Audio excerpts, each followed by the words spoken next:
آج کی نشست کا پہلا سوال میڈیکل سائنس کی دنیا میں ایک بہت مارکۃ الآراء دریافت، انسان کو سور کا دل لگایا گیا ہے اور انسانی جان کا تحفظ اور اس کی بقا کو ممکن بنایا گیا ہے۔ ایک بحث جاری ہے دینی لحاظ سے اس اقدام کی کیا نوعیت ہے۔ 3 استدلالات پیش کیے گئے ہیں۔ پہلا یہ کہ قرآن مجید نے سور کو رجس قرار دیا ہے، اس کا وجود اس کے جسم کے اعضاء نجس العین ہیں، لہٰذا ایسے کسی اس کو انسانی جسم میں داخل نہیں کیا جا سکتا۔ دوسری بات بھی یہ بیان کی گئی ہے کہ رسالت مآب صلی اللہ علیہ وسلم فرماتے ہیں کہ ایک دل ہی ہے ایک بندہ مومن کے جسم میں، جو اگر ٹھیک ہو تو پھر انسان بھی ٹھیک رہتا ہے۔ اسی دل کو تبدیل کر کے سور جیسے ناپاک جانور کا دل اس میں لگا دیا گیا ہے۔ اور تیسری بات یہ کی جاتی ہے کہ اگر کوئی چیز حرام ہے، ممنوع ہے، تو استرار میں اس کا وقتی طور پر آپ اگر استعمال کر لیں تو جائز ہو سکتا ہے۔ یہاں پر تو انسان کی بقا اور ایک دائمی اور مستقل چیز اس کے ساتھ کی جا رہی ہے، لہٰذا وہ استثناء بھی نہیں ملنا چاہیے ہے۔ انسانی جسم میں سور کے دل کی پیوند کاری، آپ کی رائے کیا ہے؟ اس میں بہت سی چیزیں ہیں جن پر گفتگو کی ضرورت ہوگی۔ ہمارے ہاں چونکہ حرام، حلال اور اس طرح کے مباحث میں بڑی غلطیاں ہوئی ہیں لوگوں سے، تو اس وجہ سے یہ جو سوالات آپ نے اٹھائے ہیں ان پر کسی تبصرے سے پہلے میں کچھ بنیادی مقدمات واضح کرنا چاہوں گا۔ پہلی چیز تو یہ سمجھ لینی چاہیے کہ ہمارے دین میں جو یہ خور و نوش کا معاملہ ہے، یعنی کھانے پینے کی چیزیں، ان کی حرمت کی بنیاد کس چیز پر رکھی گئی ہے۔ میں یہ بات بارہا عرض کر چکا ہوں کہ عبادات کے بعد پورے دین کے احکام اصلاً 3 ہی طرح کے ہیں، یعنی یا وہ تطہیر بدن کے لیے ہیں، بدن کی صفائی کے لیے، خواہ وہ غسل کے آداب کی صورت میں ہوں، وضو کی صورت میں ہوں، طہارت کی دوسری قسموں سے متعلق ہوں۔ دوسرے وہ تطہیر خور و نوش کے ہیں، یعنی ہمارے کھانے پینے کو پاکیزہ ہونا چاہیے۔ اور تیسرے تطہیر اخلاق، جو سب سے بڑا باب ہے، یعنی ہمارے اخلاق کو پاکیزہ ہونا چاہیے۔ اسی بنیاد پر یہ بات کہی ہے قرآن مجید نے کہ پورے دین کی دعوت کا مقصد ہی پاکیزگی ہے، جس کو عربی زبان میں یا قرآن کی تعبیر کے مطابق تزکیہ کہا جاتا ہے۔ تزکیہ دین کا مطلوب ہے۔ اس پاکیزگی اور تزکیے کو پیش نظر رکھ کر کھانے پینے کی چیزوں کے بارے میں اللہ تعالیٰ نے پہلے ایک اصول قائم کیا ہے۔ وہ اصول کیا ہے کہ اس دنیا میں جو چیزیں بھی کھانے پینے کی پیدا کی گئی ہیں وہ 2 قسموں میں تقسیم ہے، ایک خبائث، دوسرے طیبات۔ خبائث کا لفظ یہاں ان کی صورت، شکل یا ان کے وجود کے لیے استعمال نہیں ہوا، بلکہ کھانے پینے سے متعلق استعمال ہوا ہے، یعنی وہ کھانے کے لیے طیب نہیں ہیں، کھانے کے لیے خبیث ہیں۔ اسی چیز کو قرآن مجید نے اطلاق کرتے ہوئے رجس کے لفظ سے تعبیر کیا ہے، یعنی غلاظت، رجس۔ یہ بالکل اسی طرح کے استعمالات ہیں جیسے آپ سورہ توبہ میں دیکھیں تو یہ ارشاد فرمایا ہے کہ انما المشرکون نجس، یعنی مشرکین جو ہیں نری غلاظت ہیں۔ تو وہاں ظاہر ہے کہ وہ کوئی انسانی جسم کی یا ان کے وجود کی یا بحیثیت انسان ان کی شخصیت کی غلاظت نہیں ہے، اس لیے کہ اگر وہ ہو تو پھر تو ایمان لانے کے بعد بھی انہیں وہی لانا چاہیے۔ وہ جیسے ہی ایمان لاتے ہیں تو اس کے بعد وہ بالکل پاکیزہ ہوتے ہیں۔ تو وہاں بھی یہ بتانا مقصود ہے، اور یہ ہماری زبان میں بھی اسلوب ہے کہ ہم بعض اوقات کسی نتیجے کے لحاظ سے یا لواحق کے لحاظ سے یہ الفاظ استعمال کرتے ہیں۔ آپ دیکھتے ہیں کہ کوئی آدمی پے در پے جنسی انحرافات ہی میں مبتلا رہتا ہے، تو اس پر تبصرہ وہ کرتے ہوئے کہہ دیتے ہیں کہ یہ تو اب میری غلاظت بن گیا ہے۔ تو یہاں غلاظت سے مراد جسمانی غلاظت نہیں ہوتی یا جسمانی نجاست نہیں ہوتی، بلکہ اس کے عمل کی نجاست مراد ہوتی ہے۔ بالکل ایسے ہی جیسے کہ انما المشرکون نجس میں ان کے عقیدے کی نجاست کو اس طرح بیان کیا ہے۔ تو رجس اگر کہا ہے یا خبیث کہا ہے یا خبائث کہا ہے تو یہ کہ کھانے پینے کے لیے موضوع نہیں ہے، کھانے پینے کے لیے گندی ہے یہ چیز۔ اس میں یہ آپ دیکھتے ہیں کہ بہت سی چیزیں ہیں کہ جن کے بارے میں ہم عقل و فطرت کے مسلمات کی حیثیت سے فیصلہ کر لیتے ہیں کہ یہ کھانے کی چیزیں نہیں ہیں۔ مثلا بول و براز کے بارے میں کوئی بحث ہی نہیں ہوتی۔ یہاں کیا ہے، بول و براز پر کوئی طبی تحقیق کی ضرورت نہیں پڑتی. یعنی اگر کوئی آدمی اپنا بول و براز کھا لے تو کیا اثرات ہوں گے اس کے اوپر، میں طبی لحاظ سے عرض کر رہا ہوں. ہو سکتا ہے کہ طب آپ کو یہ بتا دے کچھ بھی نہیں ہوگا، ایسے ہی جیسے آپ نے باقی چیزیں کھا لیں، لیکن وہ احساس کی غلاظت جو پیدا ہوتی ہے اس کو سامنے رکھ کر کوئی شخص بھی کھانا پسند نہیں کرتا، اور عام حالات میں بھی نہیں کرتا. ہمارے دین میں بھی ظاہر ہے کہ اس کی کوئی گنجائش نہیں ہے، ان کو خبائثی کے ذیل میں رکھا جائے گا. اسی ضمن کی ایک چیز وہ ہے جس کا تعلق جانوروں سے ہے، جن کا گوشت ہم کھاتے ہیں. یعنی باقی چیزوں کے بارے میں تو نظر آ جاتا ہے، ہم فیصلہ کر لیتے ہیں. تو جانوروں کے باب میں قرآن مجید نے اس سے آگے بڑھ کر رہنمائی فرمائی ہے، اور یہ کہا ہے کہ جانوروں کی دو بڑی قسمیں ہیں، ایک درندے اور ایک چرندے. تو تمام چرندے حلال ہیں، یعنی احلت لکم بہیمۃ الانعام، چرندے حلال کیے گئے ہیں، درندے حلال نہیں. تمام درندے اسی ذیل میں ہیں. تو اس کو خود قرآن نے واضح کر دیا، اور پھر یہ بتایا ہے کہ درندگی اپنی ذات میں انسانیت کے منافی ہے. یعنی اگر درندوں کی سرکشی اور بہیمیت انسان کی طرف منتقل ہو تو اس کا مطلب یہ ہے کہ انسان جو اپنے وجود اور اپنے قالب کے لحاظ سے حیوانی ہے تو وہ نیچے اتر گیا ہے. انسان کو اس سے اٹھایا گیا ہے اس کے حیوانی وجود سے، اور اس کو انسانی شرف دیا گیا ہے. تو یہ انسانی شرف کچھ تو خدا نے دے دیا ہے، اور کچھ ہمارے ارادے پر اس کی ذمہ داری ڈالی ہے کہ ہم اپنے آپ کو پاکیزہ رکھیں، اور حیوانیت سے اٹھا کر یا بہیمیت سے اٹھا کر اپنے اندر انسانی خصائص کو نشو و نما دیں. یہ انسانی خصائص اس ابتلاء میں کامیابی کے لیے ضروری ہیں جس میں اللہ تعالیٰ نے ہم کو ڈالا ہے. تو اس میں یہ رہنمائی فرمائی. یعنی ویسے تو یہ اصولی بات کر دی تھی کہ خبائث ممنوع ہے، انسان خود فیصلہ کر لیتا. آپ یہ دیکھتے ہیں کہ انسانوں کا ایک عمومی فیصلہ ہے بھی، یعنی درندے نہیں کھائے جاتے بالعموم، لیکن مزید رہنمائی کر دی تاکہ کوئی ابہام باقی نہ رہے کہ احلت لکم بہیمۃ الانعام، یہ صرف چرندے ہیں جو تمہارے لیے حلال کیے گئے ہیں، درندے حرام ہیں. تو اب درندگی میں جو رجس ہے وہ جسمانی نہیں ہے. اس لیے یہ جو بحث ہمارے ہاں فقہا نے پیدا کر دی کہ فلاں جانور نجس العین ہے، یعنی اس کا وجود ہی نجاست ہے، یہ بات ٹھیک نہیں ہے. تمام درندے حرام ہیں، تمام درندوں کا گوشت کھانا ممنوع ہے، اور تمام درندے من جملہ خبائث ہیں، اور سب کے بارے میں یہی ہے کہ ان کی حرمت کی علت کیا ہے؟ رجس، یعنی وہ گندگی کہ جو ان کے وجود سے ہمیں منتقل ہوتی ہے وہ درندگی ہے. چنانچہ اسی کو اصول کے طور پر سامنے رکھ کر خون پینا ممنوع کر دیا گیا. اس لیے کہ وہاں پر بھی کیا ہوتا ہے، وہاں پر بھی یہی ہے کہ کسی بھی آدمی کو آپ اگر خون پیتا ہوا دیکھیں تو جو فوری احساس منتقل ہوتا ہے وہ درندگی کا احساس ہے. اسی طرح سے جب جانور مر جاتا ہے، طبعی موت مر جاتا ہے، تو اس کو بھی حرام کر دیا کیونکہ اس کا خون نہیں نکلتا. اسی لیے ذبیحہ کے لیے لازم کیا گیا کہ اس کو اس طریقے سے ذبح کیا جائے گا کہ جس سے اس کا سارا خون نکل جائے. تو یہ جتنی چیزیں ہیں وہ اسی بات کو، بنیادی بات کو سامنے رکھ کے کہی گئی ہیں. یہ معلوم رہنا چاہیے کہ ہمارے دین میں چیزیں ایسے ہی چلتے چلتے حلال حرام نہیں ہو جاتی، ان کے پیچھے ایک پورا کا پورا فلسفہ موجود ہوتا ہے. اب اس ذیل میں ایک اور بڑا سوال پیدا ہوا. یعنی جس طرح کا سوال یہ تھا کہ خبائث اگر ممنوع ہے، یا رجس یا نجاست یا درندگی ممانعت کا باعث ہے، تو پھر اس کے بعد اللہ تعالیٰ وضاحت سے بتا دیں کہ جانوروں میں کیا تقسیم ہوگی. تو انہوں نے بتا دیا کہ صرف چرندے تمہارے لیے جائز ہیں، یعنی جو گھاس پر یا چارے پر گزارا کرتے ہیں، گوشت نہیں کھاتے، جن کی کچلیاں نہیں ہیں. تو اس طرح کے جانور جو پھاڑتے نہیں جانوروں کا یا شکار نہیں کرتے اس طرح سے، تو ان کو اللہ تعالیٰ نے ممنوع قرار دے دیا، اور ان کے علاوہ سب کو جائز قرار دیا جو بہیمۃ الانعام کی ترکیب میں بیان کی ہے. ایک اور بڑا سوال پیدا ہوا. یہ آپ جانتے ہیں کہ ہمارے دین میں اللہ تعالیٰ براہ راست رہنمائی کب کرتے ہیں؟ جب انسانی عقل فیصلہ کرنے کی پوزیشن میں نہیں ہوتی. تو اس وجہ سے مشتبہات کے بارے میں اللہ تعالیٰ فیصلہ فرماتے ہیں.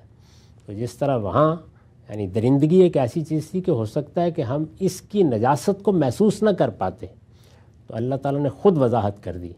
ایسے ہی دنیا میں جو جانور پائے جاتے ہیں ان میں خنزیر یا سور وہ واحد جانور ہے کہ جس کو اگر آپ اس کی حقیقت کے لحاظ سے دیکھیں تو وہ بکری کی نوع سے ہے، یعنی چرندوں کی نوع سے ہے، لیکن کچلیاں بھی رکھتا ہے، گوشت بھی کھاتا ہے۔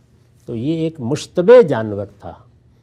شیر کا ممنوع ہونا یہ موضوع بحث نہیں تھا، اتنی بات کہہ دینے سے واضح ہو گیا کہ صرف چرندے تمہارے لیے جائز ہیں۔ اس کے بارے میں بحث پیدا ہو سکتی تھی، بحث پیدا ہوئی، آج بھی موجود ہے۔ اس میں اللہ تعالیٰ نے اپنا فیصلہ سنا دیا کہ یہ بھی اپنی حقیقت کے لحاظ سے درندہ ہے، اس لیے اس کا گوشت بھی نہیں کھاؤ۔ تو اس کا ذکر خاص طور پر اس وجہ سے آیا ہے، یہ نہیں ہے کہ یہ کوئی بڑا نجس جانور ہے اور اس کے ساتھ اللہ تعالیٰ کو خصوصی نفرت ہے۔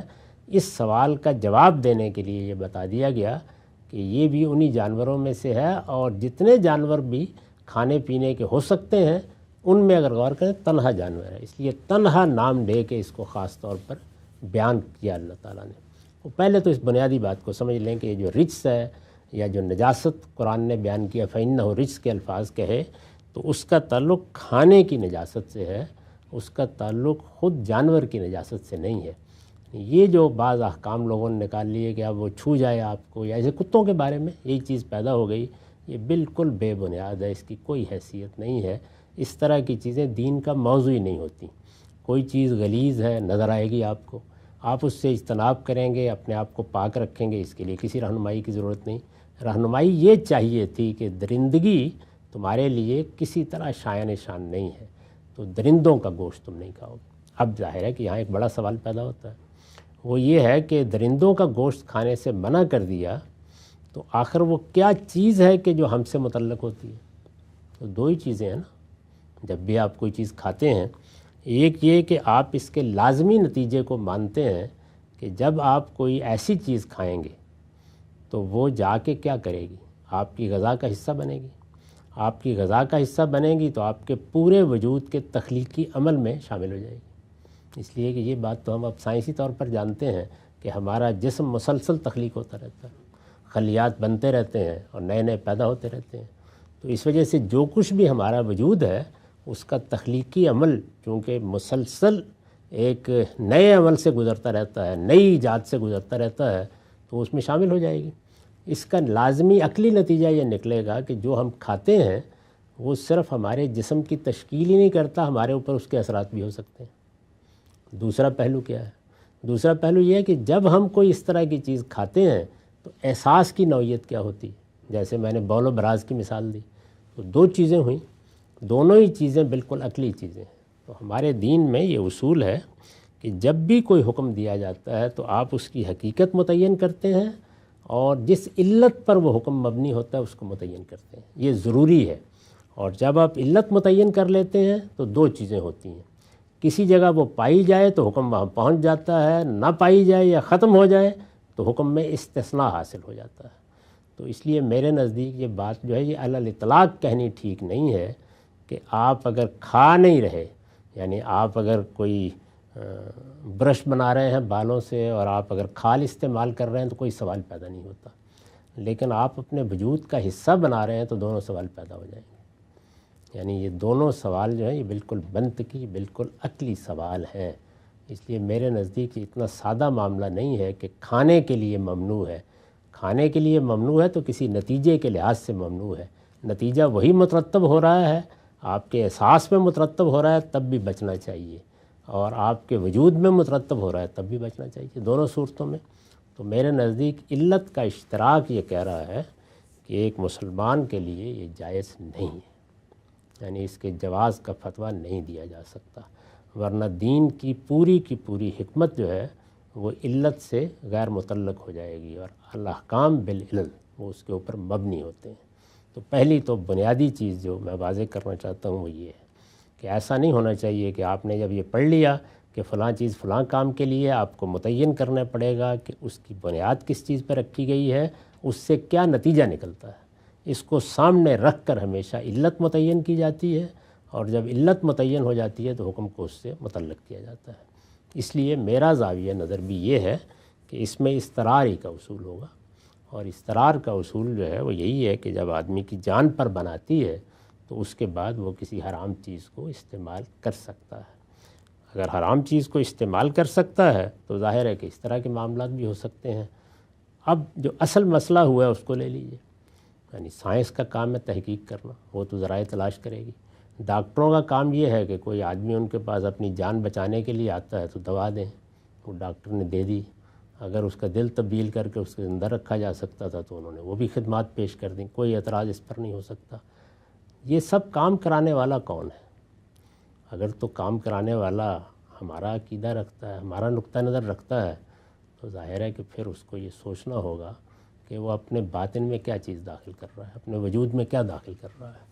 تو میرے نزدیک اس میں کہ ایک چیز غذا کے طور پر جائے اور میرا وجود بن جائے اور پورا کا پورا اس کو لے کر میں اپنے وجود کا حصہ بنا دوں، عقلی لحاظ سے کوئی فرق نہیں ہے۔ تو اس لیے میں تو اس کو اضطراری کے اصول پر کہوں گا، اور اضطرار کے لیے جو شرائط ہمارے دین میں بیان ہوئی ہیں وہ سب ملحوظ رکھنی پڑیں گی۔ ٹھیک، بہت ہی تفصیل سے غام صاحب آپ کا نقطہ نظر ہم نے جانا اس باب میں۔ کچھ ضمنی چیزیں میں پوچھنا چاہوں گا۔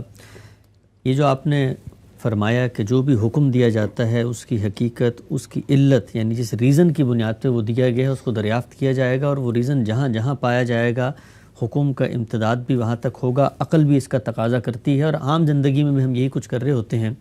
جو حکم دیا گیا ہے وہ تو دیا گیا ہے کھانے پینے کے معاملے میں کہ آپ نے کھانا نہیں ہے۔ اب کھانے کا معاملہ انسان منہ سے کرے تو سمجھ میں آتی ہے، حکم کے اوپر عمل درآمد ہو رہا ہے، اس کا کوئی عضو لے کر اس کو انجیکٹ کر لیتا ہے، یہ بھی بات سمجھ میں آتی ہے کہ جسم سے وہ اپنے اختیار سے، اپنے اقدام سے کسی نہ کسی طریقے سے حکماً کھانے پینے کا اقرار کر رہا ہے یا اقدام کر رہا ہے۔ یہ جو معاملہ ہے اس کے اندر کھانے پینے کے ایک نتیجے کی بنیاد پر آپ نے اس کو قیاس کیا ہے۔ میں جاننا چاہتا ہوں کہ یہ جو آپ اس سے آگے بڑھے ہیں، یعنی کھانے پینے سے اگر میں کسی ایک نجس چیز کو کرتا ہوں یا مثال کے طور پہ اس پہ درندگی ہے تو میری نفسیات پہ اثر بھی ہوتا ہے، جو حکم کی علت ہے وہ پائی جاتی ہے، سب چیزیں ہیں، لیکن یہاں پر تو میں بے ہوش پڑا ہوں، کوئی آ کر میرا دل سینہ کاٹتا ہے اور وہاں پر کوئی چیز رکھ کے چلا جاتا ہے، تو وہ جو پیچھے کا پورا پروسیس ہے جس کی وجہ سے ممانعت تھی، درندگی سے میں نے بچنا تھا، اس سے دور رہنا تھا، نہیں کھانا تھا، وہ تو کچھ ہوا ہی نہیں، تو پھر ہم کیسے اس علت کو اٹھا کے یہاں پہ اطلاق کرتے ہیں؟ یعنی کیسے نہیں ہوا؟ آپ بے ہوش تھے، کسی کو پتہ ہی نہیں تھا؟ نہیں، آپ نے ارادہ کیا، اجازت دی، باقاعدہ سب کچھ کیا نا آپ نے، یعنی آپ نے اجازت دی ہے، آپ نے خود ڈاکٹر کو اجازت دی ہے تب اس نے یہ کام کیا ہے، تو آپ کی طرف سے اقدام بھی ہو گیا۔